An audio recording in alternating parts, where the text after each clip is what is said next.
이 새벽에 주신 하나님의 말씀은 요한복음 1장 19절로 28절까지의 말씀입니다.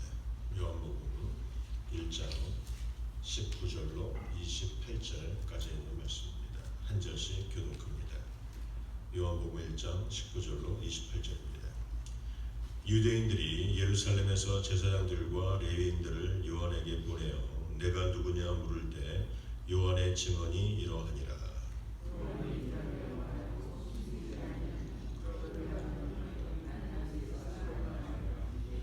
또 묻되 그러면 누구냐? 내가 엘리야냐? 이르되 나는 아니라. 또 묻되 내가 그 선지자냐? 대답하되 아니라.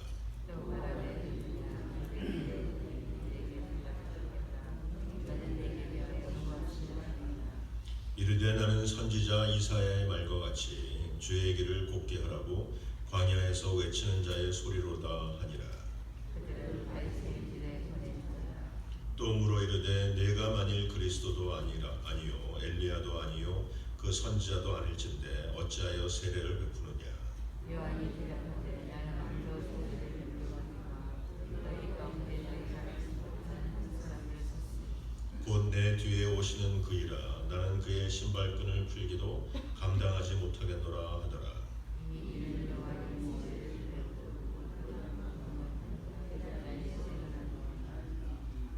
아멘. 오늘 본문에 있는 말씀을 가지고 하나님의 은혜를 함께 나누도록 합니다.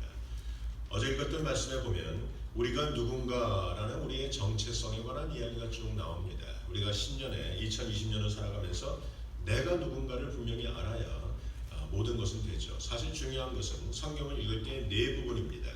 성경을 읽을 때마다 본문을 읽을 때마다 네 부분에 주의하셔야 합니다. 첫째는 성경에는 하나님이 누구신지가 나옵니다.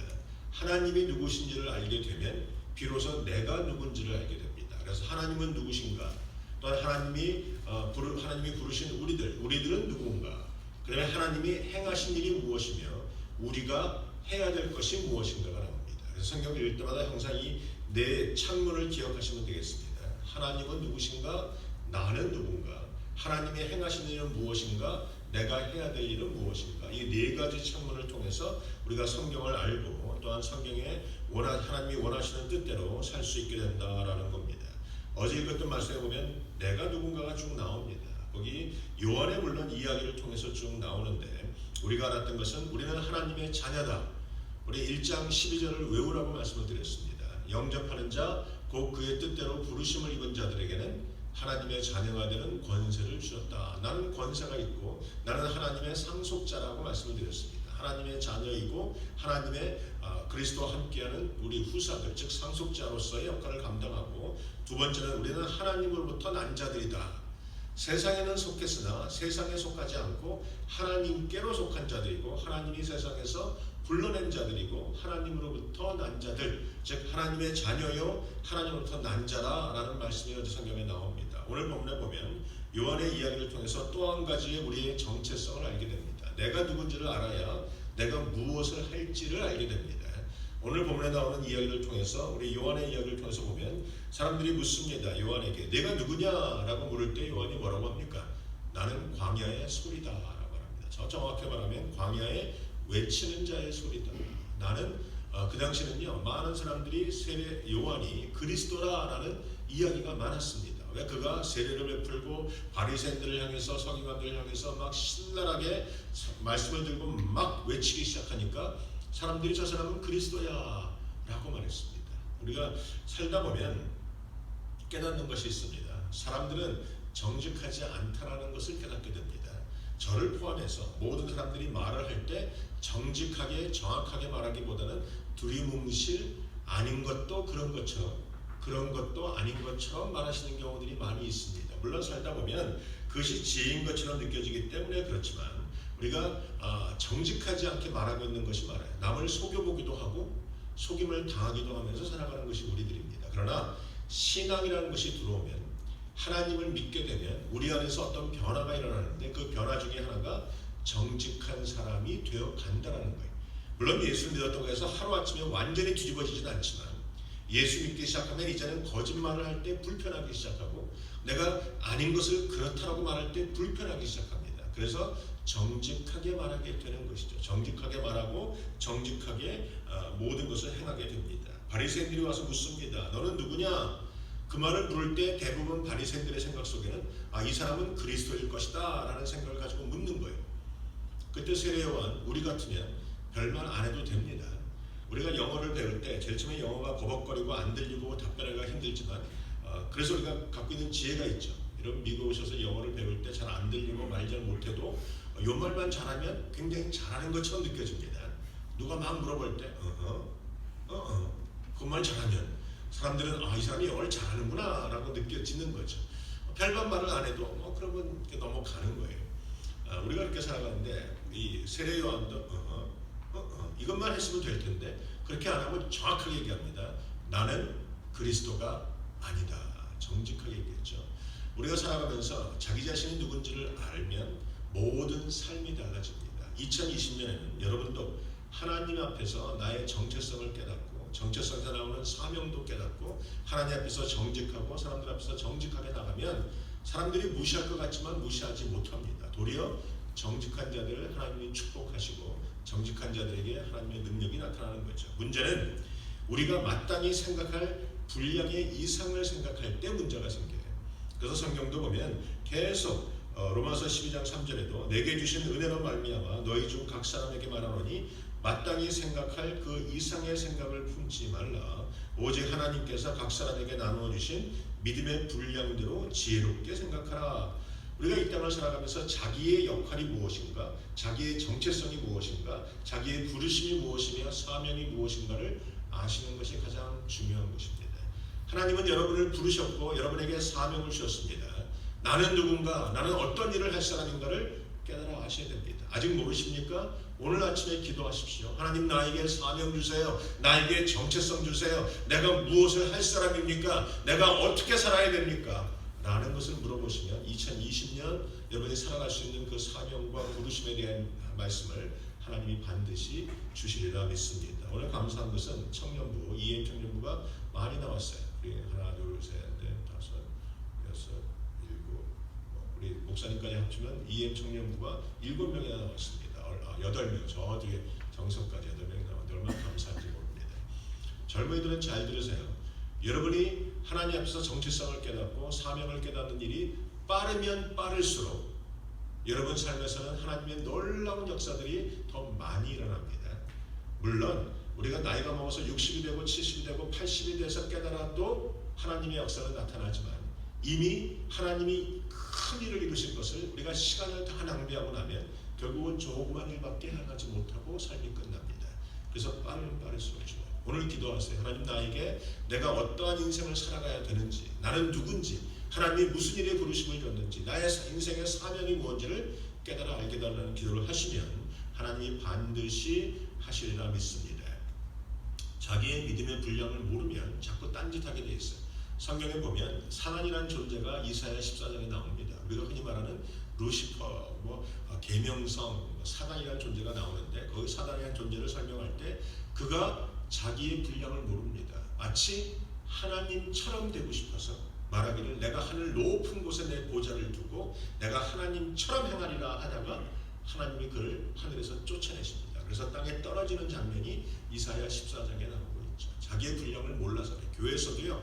분란이 가만히 일어날 때 가만 보면 다 자기의 역할이 무엇인지를 몰라서 그러는 경우들이 훨씬 많습니다. 그래서 우리가 하나님 앞에 서 있을 때 내가 누군지 이런 것들을 분명히 아시는 게 좋아요. 오늘 세례 요한은 말하기를 나는 광야의 소리다. 광야에 외치는 자의 소리다. 언젠가 어느 교회에서 말이 많은 권사님을 한번 만났어요. 말도 많고 간섭도 많고 오지랖도 넓고 자기가 교회 안에 상관 안 하는 게 없어요. 당회도 상관하고 각 성교마다 돌아가면 상관하고 부엌에 상관하고 세신자부 상관하고 다 그러더라고요. 그런데 그분이 이 설교를 한번 듣더니 그날 엄청 우셨어요. 그러고 나서 카톡을 나한테 보내왔는데 목사님 이제부터 나는 광야의 소리로만 살아가겠습니다. 실제 무슨 말인지 몰랐죠. 근데 그 다음부터 이렇게 쭉 만나는데 그분이 예수님 말고는 얘기 안 하시더라고요. 그 전에는요 들어가면 있잖아요. 교회마다 이 경찰 노릇 하시는 분들 딱 들어와서 뭐가 안 됐네, 뭐가 모자라네, 뭐가 어쩌네, 뭐 파워포인트는 어쩌고, 뭐 전도하는 건 어떻고, 전도사님 뭐 이런 식으로 말을 많이 해. 물론 목회자에 대한 얘기를 제일 많이 하죠. 그런 분들은. 그런데 그분이 변했어요. 그래서 예수님만 자라게 됐다는 것입니다. 광야의 소리, 광야에 외치는 자의 소리, 우리들의 모습입니다. 여러분은 무엇이라 외치십니까? 여러분이 외치는 소리 속에 예수님은 있습니까? 올해 한 해 우리도 많은 말을 할 것입니다. 많은 이야기를 할 것이지만 그 이야기 속에 예수님이 없다면 아무 상관없어요. 목사님 그래도 바른 말만 하면 되죠. 바른 말도 중요하지만 더 중요한 것은 예수에 관한 얘기입니다. 사실 우리가 선악과, 창세기에서 선악과를 따먹은 이후에 사람들은 선악에 관한 얘기를 아주 잘해요. 무엇이 옳다, 그르다 이거 너무 잘해요. 교회가 깨질 때도 가만 보면 전부 다 자기가 옳다고 해서 깨지지 자기가 틀렸다고 해서 깨지는 경우는 없습니다.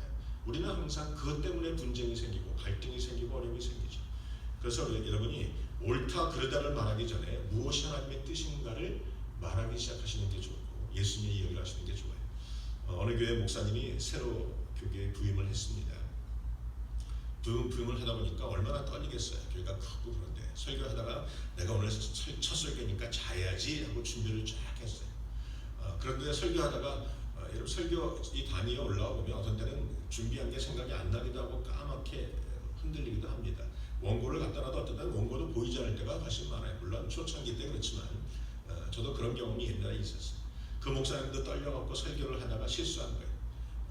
아브라함이 요셉을 낳고 요셉이 이삭을 낳고 이삭이 야곱을 낳고 이렇게 했단 말이죠. 지금 아무 표현이 없는 분들은 성경을 모르시는 분들이고 그런데 일부가 딱 끝나고 났더니 권사님 맨 앞에 앉았던 권사님이 탁 쳐오신 목사님한테 목사님 설교가 틀리셨어요. 이 아브라함이 이삭을 낳고 이삭이 야곱을 낳고 야곱이 요셉을 낳아야지 아브라함이 요셉을 낳고 요셉이 이삭을 낳고 이게 뭐가 말이 됩니까? 그러니까 이분이 막 긴장을 했죠. 죄송합니다. 2부 예배 가서 설교를 하는데 그 권사님이 또 앞에 앉아 있는 거예요. 그러니까 그분을 바라보면서 긴장하면서 설교를 했죠. 아브라함이 이삭을 낳고 이삭이 야곱을 낳은 거니까 잘 넘어갔어. 근데 그 권사님이 표정이 안 좋은 거예요. 아무튼 그래서 설교를 끝났어요. 설교 맨 끝나고 이제 축도를 하려고 손을 탁 들었는데 갑자기 그 권사님 얼굴이 생각이 나면서 축도가 생각이 안 나는 거예요. 목사님의 축도를 들어보셨어요? 이제는 우리 주 예수 그리스도의 은혜와 뭐 그렇게 얘기하시는 분이 있고 어떤 분은 지금은 우리 주 예수 그리스도의 은혜와 이렇게 시작을 합니다. 그분이 딱 들었는데 기억이 안 나. 그래서 이렇게 눈 떠보니까 권사님은 눈을 딱 뜨고 쳐다보는 거예요. 급해지죠. 사람들은 많은데. 그래서 하니까 해야겠다 생각해서 합니다. 요새는 그때 끝나니까 권사님이 또 오시는 거예요. 목사님 요새는이 뭡니까? 요새는이 죄송합니다. 3부에 갔는데 또 앉아 있어요. 그냥 어쨌든 설교를 했어요. 아브라함이 이삭을 낳은 거죠. 맨 끝에 가서 이제 축도를 하려고 또 손을 눈치를 보고 손을 드는데 또 갑자기 생각이 안 나는 거예요. 그 목사님이 땀을 찔찔 흘리다가 마지막에 생각했어요. 때로는 이렇게 또 기도하는 거죠. 여러분 우리가 사람을 자꾸 달달달달 볶으면 사람들이 알고 있는 것도 생각이 안 나고 말하지 못하는 경우들이 훨씬 많아요. 우리가 여러분이 똑똑하고 여러분이 많은 지혜가 있다는 건 좋지만 가장 좋은 것은 예수 그리스도에 관한 말을 하는 게 가장 좋습니다. 광야의 소리라는 것은 광야의 외치는 자의 소리라는 것은 세례요한은 입을 열 때마다 예수의 얘기밖에 안 했다는 것이죠. 여러분이 올해 한 해도 좋은 얘기, 뭐 옳은 얘기, 뭐 바른 얘기 이런 것도 많이 하시되 더 좋은 것은 예수에 관한 얘기만 많이 하시면 그것이 여러분의 상급이 될 것이고 그것이 여러분의 역할이 될 수 있으리라 믿습니다. 사람들은요 누구나 다 미쳐 삽니다. 저나 여러분이나 올해 또 무엇인가에 미쳐 살 것입니다. 그러나 가만 보면 세례 요한도 미쳤지만 미친 세례 요한이 누구에게 미쳤는가? 예수 그리스도에게 미친 사람입니다.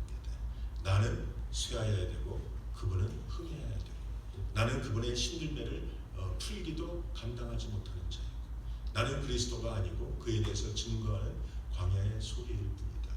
그는 미쳤지만 예수에 관해서 미친 사람이고 예수에 미친 사람이 가장 행복한 사람입니다. 저나 여러분이나 올해 무엇인가 쫓아 살 텐데 우리가 다 예수를 쫓아 살고 예수를 닮아서 살고 예수에 관한 이야기를 입에서 담고 사는 저와 여러분이 되시길 주의 이름으로 축원합니다. 기도하시겠습니다. 아버지 하나님 감사합니다. 우리가 오늘 이 땅을 살아가며 세례 요한에 관한 이야기를 봅니다. 세례 요한도 그가 높임을 받고 싶었을 것이고 성김을 받고 싶었을 것이나 그는 자기의 역할이 무엇인지를 분명히 알았고 그는 평생 광야에 외치는 자의 소리로 예수를 증거하며 살겠다 고백한 자인 것을 고백합니다. 사랑하는 주님, 우리를 하나님의 자녀 삼으시고 또한 이 땅에 하나님으로부터 난 자가 되게 하시며 광야의 소리가 되게 하신 주님, 그 역할을 충실히 감당하는 한 해가 되게 하시고 입을 열 때마다 바른 이야기, 옳은 이야기보다는 예수에 관한 이야기를 입에 담고 살아가는 우리 사랑하는 성도들이 될 수 있도록 축복하여 주시옵소서. 무엇보다도 우리 사랑하는 청년분들, 우리 젊어서부터 하나님을 깨닫게 하시고 나의 부르심이 무엇이며 나의 사명이 무엇이며 나의 정체성이 무엇이며 내가 무엇을 해야 되는 자인 것을 깨달아 아는 자가 되게 하셨어요. 평생 시간을 낭비하지 아니하고 하나님이 원하시는 그 삶을 살아내는 자가 될 수 있도록 축복하여 주시옵소서.